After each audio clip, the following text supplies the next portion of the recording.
Opening slide, graphic text. Focus on the good things of life. Title: Model Coherency. Image of John Armstrong. Logos, Belonging Matters, and TalksThatMatter.net. So today we want to do a very brief introduction to model coherency and tell you about a number of learning opportunities coming up that you may want to make available to you. So I'm just going to go then to the screen and share my screen with you. And very short session on model coherency. And so this is helpful for people who have never heard of model coherency before or just want a refresher. But there's so much, it's a complex tool and concept, although it's disarmingly simple on the surface, and that's a good thing. But as you dig deeper, you realize, hang on, there's more to this. So let's have a quick look at this. The first thing we might consider is that there are 4 factors for every human service model. You might say a model in any human service is made up of these 4 things. The first one is, of course, the assumptions that are being made about many things, including the meaning of life and the nature of the world, the nature of human nature, the purpose of the service and its program, and the definitions of what the problem is, what has caused it, and what we believe the solution to be. So many of these things, of course, aren't always explicated, but they sit there as assumptions that are being made that can be largely unconscious to the main players. It takes a lot of effort, you might say, to unpack or explicate the features of that first aspect, these assumptions that we're making. And you can imagine then that when you look at certain service models, they're so prominent in their presentation that you can already extract some of the assumptions. For instance, if we were to go to Manus Island, or if you've ever seen an aerial shot of the detention center at Christmas Island, you already get a sense of the answers to some of the questions that are being asked in this first section. There are the fundamental assumptions and theories. So you might say, even as individual people, we're kind of the sum total of our assumptions. And therefore that applies to a human service as well, is that there are assumptions about what it is we're doing. But rarely, you might say, do we get a chance to unpack them and explicate them fully, and even to realize that we hold certain assumptions that are in conflict or in contradiction to each other. It is noted, though, that assumptions about the problem, cause, and solution tend to be sharpest in the early days of a human service. But over time, as people come and go, and as subtle changes begin to occur, the awareness of those things begins to wane, and this model of the service grows more and more unconscious. The second major feature is the people to be served. And you might say the assumptions that are held about those people. What problems do they present to the service or to the world or to themselves? And what caused those things? How are they to be responded to? Like, what is the identity of those people? And what are their needs? And of their needs, which ones are the most important and urgent to be met and responded to? And so this is a really difficult area because we don't have a foolproof way of discovering the needs of other people. There's lots written about it, Maslow's hierarchy, of course. But he was an expert on motivation. And in a sense, he's saying, here are the motivational forces within a person that they seek response to, a yearning to that. So, and therefore what they need. Of course, we can devalue people when we fail to identify with the person and what it is they need. And therefore, we provide a service that doesn't just meet the needs, it may frustrate them. And in other words, worsen the need over time. And the longer that's the case, therefore, the more the needs will increase in severity. And so we devalue people most principally by failing to be responsive to the most urgent needs that they have, and therefore allowing their needs to worsen, and even to the point where life itself may be at risk. The third aspect then is, what is it the service provides in response to that identity?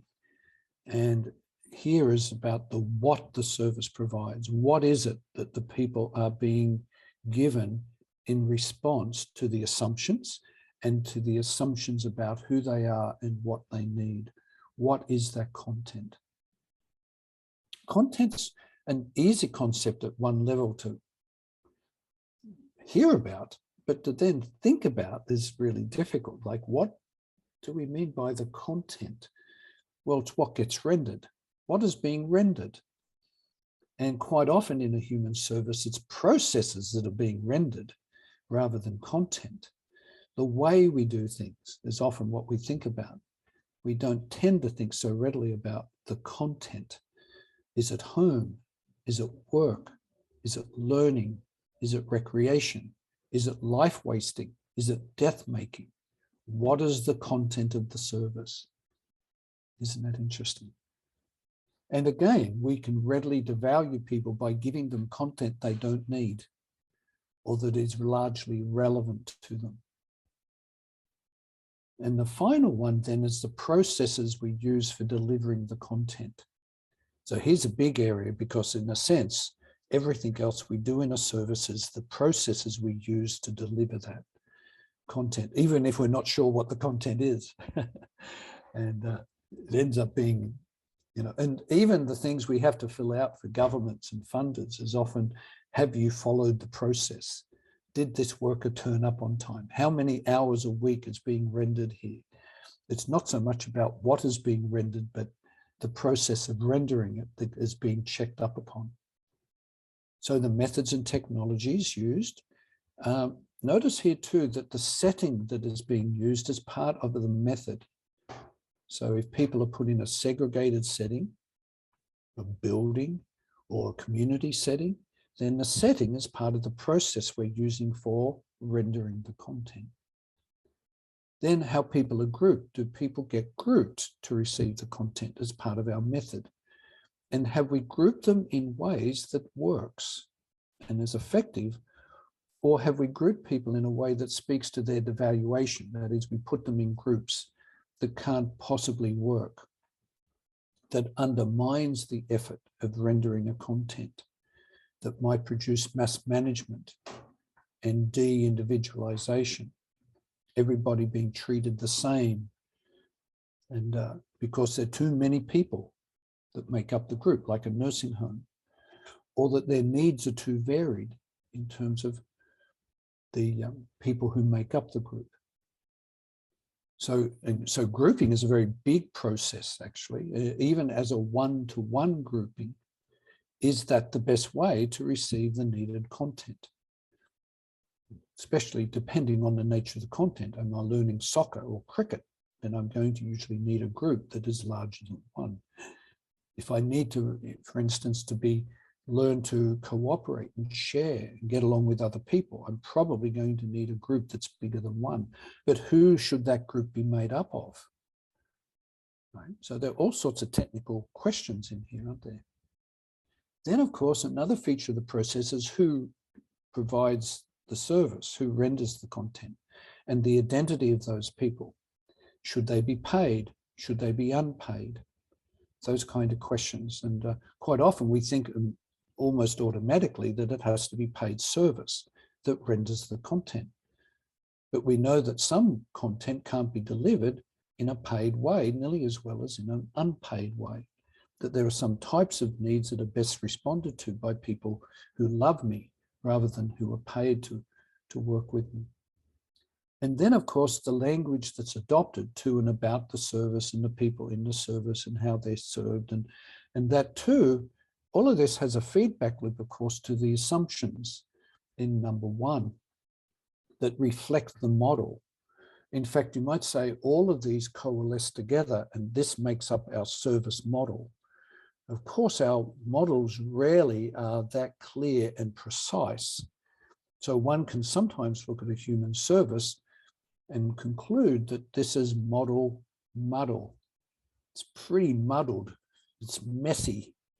It's nice to have these 4 categories to think about and to see those components clearly. But when we see it in reality, it's often a whole lot messier than that. So model coherency comes along, and we might typify it in this illustrative way. At the center of what we do is who are the people and what is it they need, and what is it they need more than other things, given there's a whole bunch of needs that we all have. But of course, we might be responding to people whose needs are largely unmet. And therefore, some needs, it's difficult to discern which ones become most urgent, like a sense of priority. Because if I'm not meeting the needs that are the most urgent, I'm probably meeting needs that are less urgent or not urgent at all, thereby frustrating the more urgent need. And that's going to create big problems. So the first component, as we said, what gets delivered, the content. And what we're after here, in a broad sense, is that it is relevant. There's a precise match between what people need and what they get. Then we want the methods that are used, the processes. And broadly, what we're after here is looking for processes that are potent. So we're after potency. And you might say, and we learned this in the SRV workshop you did, is that these 2 things together bring the role valorizing power of an effort, relevance and potency. And of course, we find that for many devalued people, being given things that are irrelevant and that lack potency is a way of devaluing them.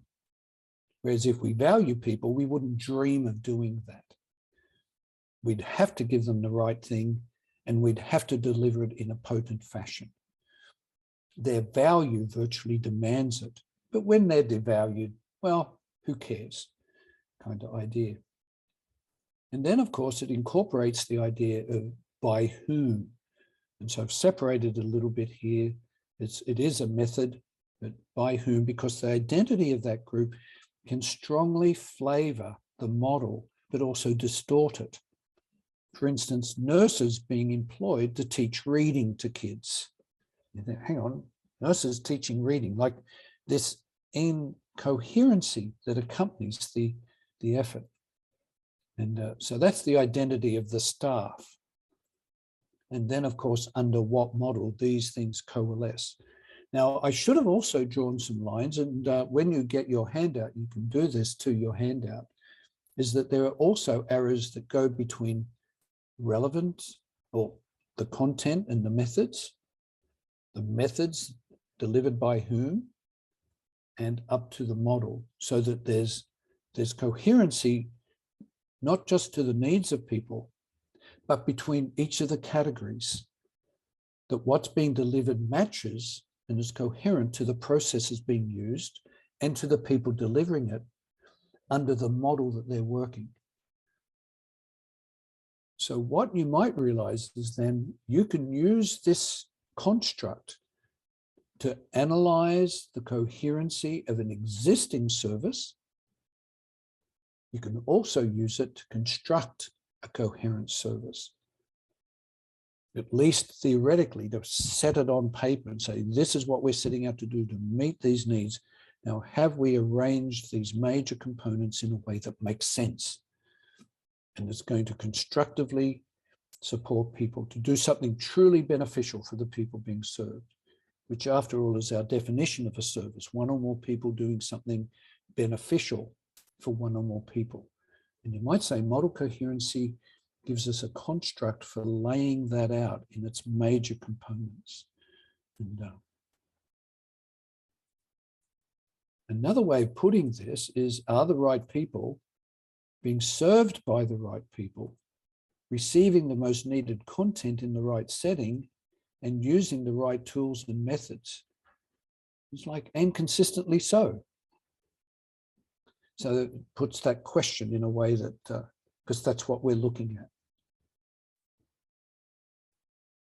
So when it comes to human service models, we already know quite a number of them, where you could conduct your analysis, especially of the fundamental assumptions that underpin that model, like the medical model.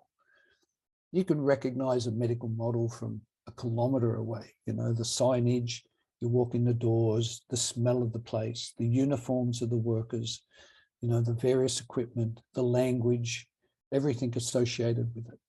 Social casework model, the behavioristic model, the commercial industrial model, and the developmental model, which we learn much more about in SRV, that can also be used in combination with many of these other models. So that one might almost claim that the developmental model should be part of every human service model, because at its heart, the developmental model believes that everybody can grow and learn, and therefore creates conditions for that.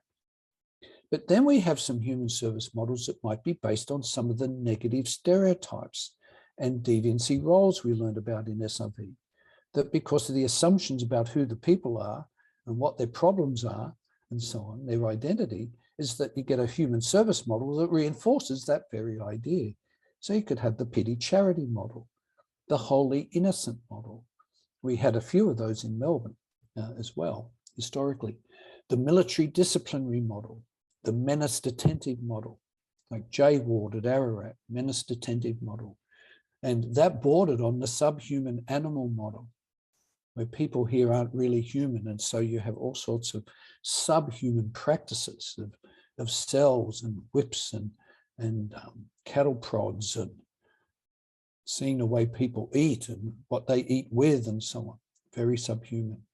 And then the death socialization model, which really socializes people to anticipate and expect their impending death and to encourage them towards that. But as I say, most human service models are going to be mixtures of these, a bit of this with a bit of that. And sometimes an evaluation team might even, as a result of its analysis of the assumptions underpinning that model, might even conclude that they've got to make something up, like it could be child image day custody model for a day program. That sums it up. That's what it is. And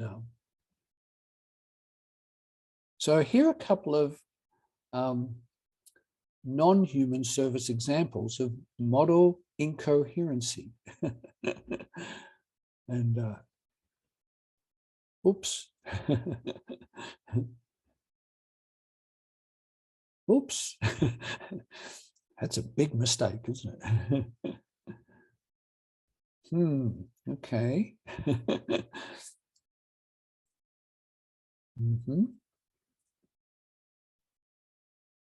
All right. And I think this is my favorite.